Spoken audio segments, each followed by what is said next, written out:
नमस्कार मेरे प्यारे कृषि योद्धाओं, स्वागत आप सभी का ब्राइट एग्रो क्लासेस के डिजिटल प्लेटफॉर्म पर। साथियों, क्या आपने भी सोच रखा है कि सर मैं जेड में कहीं ना कहीं अपना करियर बनाना चाहता हूं, मैं कहीं ना कहीं बीएससी एग्रीकल्चर करना चाहता हूं, बीएससी हॉर्टिकल्चर करना चाहता हूं, बीएससी फॉरेस्ट्री करना चाहता हूं, और इसके साथ में कि सर हमने जेड का फॉर्म भरा है पर अब मात्र हमारे पास में 30 दिन बचे हैं, क्या हम तैयारी कर सकते हैं? और इसके साथ में क्या हमारी सीट फिक्स हो सकती है कोई अच्छे कॉलेज में या अच्छी यूनिवर्सिटी में? क्या आप भी ऐसा सोच रहे हो? तो बढ़िया सोच रहे हो और इसके साथ में ही सही जगह पर आए हो। इसके साथ में ही अपन बात करेंगे एक और पॉइंट के बारे में कि एक विद्यार्थी ऐसा है जिसने अभी तक कुछ भी नहीं पढ़ा, एक विद्यार्थी ऐसा है कि पढ़ लिया पर ऐसा लग रहा है कि कुछ भी नहीं पढ़ा, और लास्ट के 30 दिन में किस प्रकार से अपनी प्रिपरेशन को करे ताकि वो कहीं ना कहीं अपनी सीट को फिक्स कर सके। एक विद्यार्थी ऐसा है जिसने पहले बहुत कुछ पढ़ लिया पर अब मैं बात करूं तो अब ऐसा लग रहा है कि अब नहीं पढ़ाया जाएगा, अब मेरे को नहीं याद है, और वो कहीं ना कहीं अब इससे कहीं ना कहीं दूरियां बना रहा है, पढ़ाई से दूरियां बना रहा है। तो तीनों में से सिलेक्शन किसका होगा और तीनों कैसे अपने सिलेक्शन को अंजाम दे सकते हैं, इस वीडियो के माध्यम से फैक्ट के साथ में आपको बताया जाएगा, और लास्ट 30 दिन में आपको पढ़ाई की स्ट्रेटेजी बताई जाएगी। और अगर कहीं ना कहीं आप इस वीडियो में जुड़े हो और कहीं ना कहीं जानना चाहते हो कि सर लास्ट 30 दिन में किस प्रकार से सिलेक्शन ले सकते हैं, तो ये वीडियो आप सभी के लिए रहने वाला है। और इसके साथ में ही अगर आपको ऐसे ही नोटिफिकेशन एग्रीकल्चर के रिगार्डिंग स्टडी मटेरियल हो या फिर इंफॉर्मेशन हो तो चैनल को सब्सक्राइब कर लेना, बेल आइकन को प्रेस कर लेना, आपको हर एक नोटिफिकेशन सबसे पहले मिलने वाला है और सबसे सटीक मिलने वाला है। देखिएगा, वन बाय वन बात करेंगे, फैक्ट के साथ में बात करेंगे, टाइम ज्यादा लग सकता है पर इस वीडियो के बाद में जो आपके मन में चल रहा है उसका सॉल्यूशन आपको मिलने वाला है। फर्स्ट ऑफ ऑल अपन बात करते हैं, पहला स्टूडेंट ए स्टूडेंट अपने पास में है, ए स्टूडेंट अपने पास में है जिसने अभी तक कुछ भी नहीं पढ़ा। बी स्टूडेंट है, थोड़ा बहुत पढ़ लिया, थोड़ा बहुत पढ़ लिया पर ऐसा लग रहा है कि याद नहीं है। सी स्टूडेंट है, सब कुछ पढ़ लिया, कंप्लीट पढ़ रखा है। क्या पढ़ रखा है बेटा? कंप्लीट पढ़ रखा है, कहीं ना कहीं याद भी है। अब कहीं ना कहीं तीनों का क्या सिलेक्शन? अब इसने कंप्लीट पढ़ लिया, अब ये 30 दिन में अगर लापरवाही करेगा तो इसका सिलेक्शन हो जाएगा क्या? नहीं होगा। इसके साथ में क्या अब ये 30 दिन में अच्छे से तैयारी कर लेगा, जी जान लगाकर मेहनत कर लेगा, क्या सिलेक्शन हो जाएगा क्या? बिल्कुल हो जाएगा। क्या ये अब और भी अच्छे से और स्मार्ट हार्ड वर्क तो करेगा, वो करेगा, पर इसके साथ में अगर स्मार्ट वर्क भी साथ साथ में कर लेता है क्यों, तो क्या ये क्या सीट फिक्स कर पाएगा? बिल्कुल ये सीट फिक्स कर पाएगा। तो तीनों के पास में अपॉर्चुनिटी है, तीनों के पास में अवसर है कहीं ना कहीं अपनी सिलेक्शन लेने का, अपनी सीट फिक्स करने का, पर तीनों में वेरिएशन है कि इसकी तैयारी बिल्कुल भी नहीं है, इसकी तैयारी मीडियम है और इसकी तैयारी कंप्लीट हो चुकी है। अब ये तैयारी किस प्रकार से करें आगे ताकि ये कहीं ना कहीं अपनी सीट को फिक्स करे? ए स्टूडेंट को मैं कहना चाहूंगा कि आपको एक चीज पर हार्डवर्क तो जो कर रहे हो वो कर ही रहे हो, मतलब आप टाइम ज्यादा दे रहे हो वो तो है ही है, वो तो देना ही देना है। इसके साथ में कहीं ना कहीं आज आपको स्मार्ट स्टडी भी करनी है। अब की सर वो कैसे होगी वो भी मैं बताऊंगा। इसको कहीं ना कहीं क्या करना पड़ेगा, इसको कहीं ना कहीं ये हार्ड वर्क तो मीडियम करना पड़ेगा क्योंकि पहले कहीं ना कहीं इसको पढ़ रखा है, और इसके साथ में इसको स्मार्ट वर्क भी करना पड़ेगा क्योंकि कम पढ़ रखा है इन्होंने। ठीक है, इसके साथ में ही मैं बात करता हूं, इनको कहीं ना कहीं क्या करना है, इनको ओनली कॉन्फिडेंस पर ध्यान देना है, कंसिस्टेंसी पर ध्यान देना है, ओनली कॉन्फिडेंस पर ध्यान देना है, और इसके साथ में ही लगातार रेगुलर स्टडी करनी है। क्या करनी है? कंसिस्टेंसी के साथ में रेगुलर क्या करनी है? स्टडी करनी है। अब मैं आपको तीनों स्टूडेंट्स को ये कहना चाहूंगा कि ए बी सी जो भी स्टूडेंट है इनकी पढ़ाई सिलेक्शन में ओनली 50% काम में आएगी, ओनली 50% काम में आएगी आपके सिलेक्शन में पढ़ाई। कि सर 50% क्या काम में आता है? बेटा 50 में से 30% तो मैं श्रेय देना चाहूंगा कॉन्फिडेंस को, आत्मविश्वास को, कि उनको आत्मविश्वास है या नहीं है। ठीक है, पहली चीज तो ये हो जाएगी, आत्मविश्वास हो जाएगी। एग्जाम्पल के साथ में बताना चाहूंगा। इसके साथ में ही अपन बात करते हैं, दूसरा अपने पास में आता है 20%। 20% कहीं ना कहीं वहां की सिचुएशन कैसी है, मतलब अपन बात करते हैं, अपन उस टाइम जाते हैं तो अपना प्रेशर लेवल कैसा है, इसके साथ में अपन किस प्रकार से एग्जाम को हैंडल कर रहे हैं, वो सारी चीजें कहीं ना कहीं क्या आ जाएगी बेटा, वो कहीं ना कहीं सिचुएशन आ जाएगी। तो वो कितनी होती है, वो कहीं ना कहीं 20% होती है। अब इनके रिगार्डिंग अपन बात करें कि सर 50% ही पढ़ाई काम में आती है, बेटा एक एग्जाम्पल देना चाहूंगा। एक बार क्या होता है, एक कुएं में मेंढक रहते हैं और उनके होड़ लगती है कि हमारे को क्या करना है, बाहर निकलना है, हमारे को क्या करना है, बाहर निकलना है। तो उनमें से कुछ तो सोचेंगे कि मेरे को तो मतलब कुछ तो क्या हुए, कुछ तो ये सोचकर कि मेरे से तो नहीं निकला जाएगा बाहर, मैं तो क्या होता हूँ, मैं तो कहीं ना कहीं बैठ जाता हूँ। तो कुछ तो क्या हुए, कुछ तो उस दौड़ में कहीं ना कहीं शुरू ही नहीं हुए, वो क्या हो गए, वो कहीं ना कहीं पहले ही बैठ गए, मतलब जिन्होंने जेट का फॉर्म ही नहीं भरा। कुछ क्या करने लगे, कुछ कहीं ना कहीं कोशिश करने लगे कि हम क्या करते हैं, निकलते हैं। ठीक है, कुछ क्या करने लगते हैं, कोशिश करने लगते हैं कि हम निकलते हैं। अब कुछ क्या करते हैं, कोशिश कर रहे हैं, कोशिश कर रहे हैं। अब इसके बाद में कुछ हार मान जाते हैं, बीच रास्ते में ही हार मान जाते हैं। इसके बाद में एक छोटा सा मेंढक था, एक छोटा सा मेंढक था, और वो क्या करता है, वो कहीं ना कहीं वो कोशिश करता है, वो क्या करता है बेटा, कोशिश करता है, और कोशिश करता है, वो कहीं ना कहीं फाइनली क्या कर जाता है, निकल जाता है बाहर। और फिर बाद में पाया गया कि वो मेंढक क्या था बेटा, वो छोटा सा मेंढक था। वो क्या था, छोटा सा मेंढक था। और इसके बाद में उससे पूछा गया कि तूने हार क्यों नहीं मानी, तो बाद में पाया गया कि वो सुनता ही नहीं है, वो किसी की सुनता ही नहीं है, वो ओनली करने पर ध्यान देता है, वो ओनली कार्य करने पर ध्यान देता है। बेटा अब मेरे को एक चीज बताओ, बहुत बड़े बड़े जिनमें ताकत थी, जो निकल सकते थे, अपने को पता है कि वो निकल सकते थे, क्योंकि वो छोटा सा मेंढक बाहर निकला, तो वो बड़े बड़े मेंढक भी निकल सकते थे, पर कहीं ना कहीं उनको आत्मविश्वास नहीं था। जिनकी तैयारी बहुत अच्छी होती है, पूरी तैयारी है, और तैयारी होने के बावजूद, तैयारी होने के बावजूद वो बाहर नहीं क्लियर कर पाते, मतलब जेट को क्लियर नहीं कर पाते, उनका कहीं ना कहीं कॉन्फिडेंस लेवल क्या होता है बेटा, बहुत लो होता है। और ये कहीं ना कहीं 30% वो खो देते हैं, और 30% खो देने के बाद में वो कहीं ना कहीं सिलेक्शन को भी क्या कर देते हैं बेटा, खो देते हैं। मैं विश्वास के साथ में कह सकता हूँ बेटा, 30% जो वहां पर पेपर अच्छा होगा, वो कहीं ना कहीं आपके आत्मविश्वास लेवल को देखकर होगा कि आपका आत्मविश्वास का लेवल कैसा है। 20% वहां की सिचुएशन में नॉर्मल रहो, जैसे टेस्ट देने जा रहे हो वैसे आपको रहना है, और 50% अभी आपको स्टडी। अब बहुत सारे साथी ऐसे होते हैं, उसने तो वो बुक पढ़ ली, वो तो उस फलानी कोचिंग से पढ़ रहा है, वो कहीं ना कहीं ये कर रहा है, वो ये कर रहा है, और वहां पर क्वेश्चन जो आएंगे वो कहीं ना कहीं 11th और 12th लेवल के आएंगे।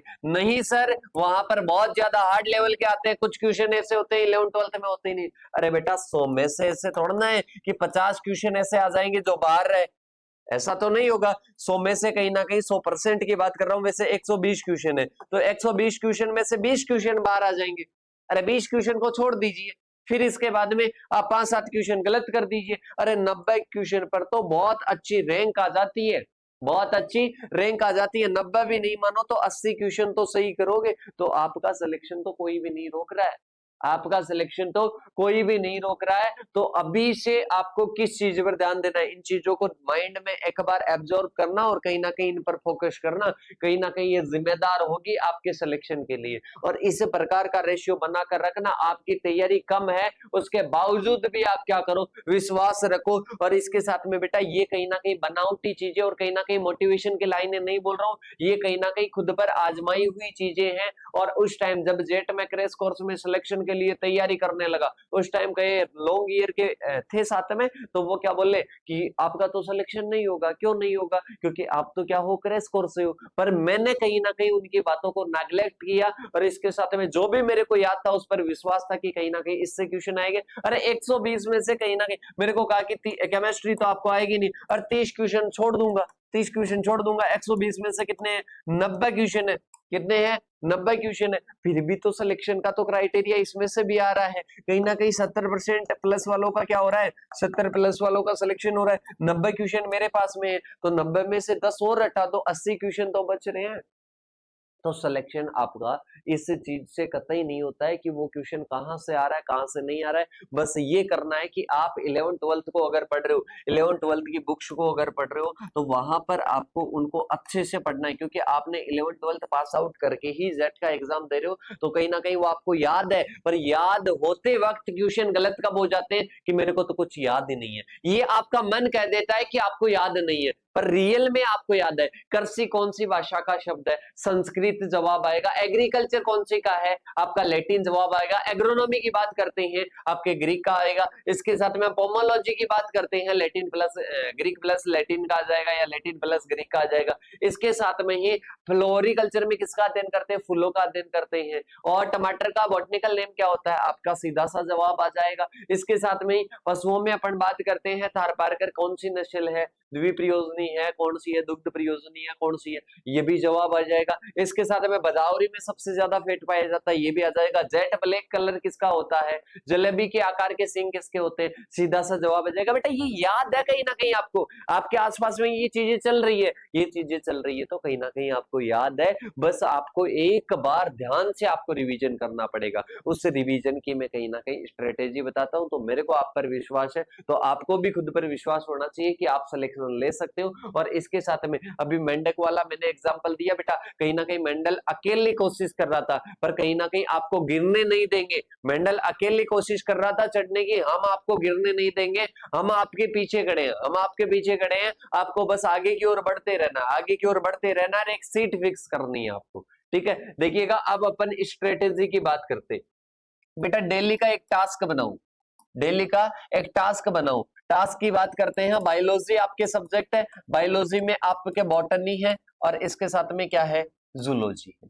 बॉटनी है और इसके साथ में क्या है बेटा, जूलॉजी है। इसके साथ में एग्रीकल्चर में क्या क्या है, एग्रीकल्चर में वैसे चार में डिवाइड कर देता हूं मैं, एक तो सोइल में अलग से डिवाइड कर देता हूं, एग्रोनॉमी हो जाएगा और इसके साथ में हॉर्टिकल्चर हो जाएगा और इसके साथ में ही अपन बात करते हैं एक एनिमल हो जाएगा। ठीक है, इसके साथ में सोइल को अपन बात करते हैं, सोइल को केमिस्ट्री में भी रखा जाता है, सोइल को केमिस्ट्री में भी रखा जाता है और एक केमिस्ट्री सब्जेक्ट हो जाएगी जिसमें एक तो प्योर केमिस्ट्री आती है और एक कहीं ना कहीं सोइल केमिस्ट्री आती है। अब समझिएगा कि किस प्रकार से अपने को सोल्व करना है। अब देखो अपने को यूनिट एक भी नहीं छोड़नी है, यूनिट एक भी नहीं छोड़नी है। बताऊंगा मैं कि किस प्रकार से आपको तैयारी करनी है। आपको पता है 11th 12th की बुक्स आपके पास में होगी, 11th प्लस 12th की बुक्स आपके पास में होगी। इसमें आपको जैसे कि आपके पास में कोई भी नोट्स नहीं है, छोड़ दो, मत लाओ, कोई नोट्स मत लाओ। आपको तैयारी किस प्रकार से करनी है ध्यान से समझना।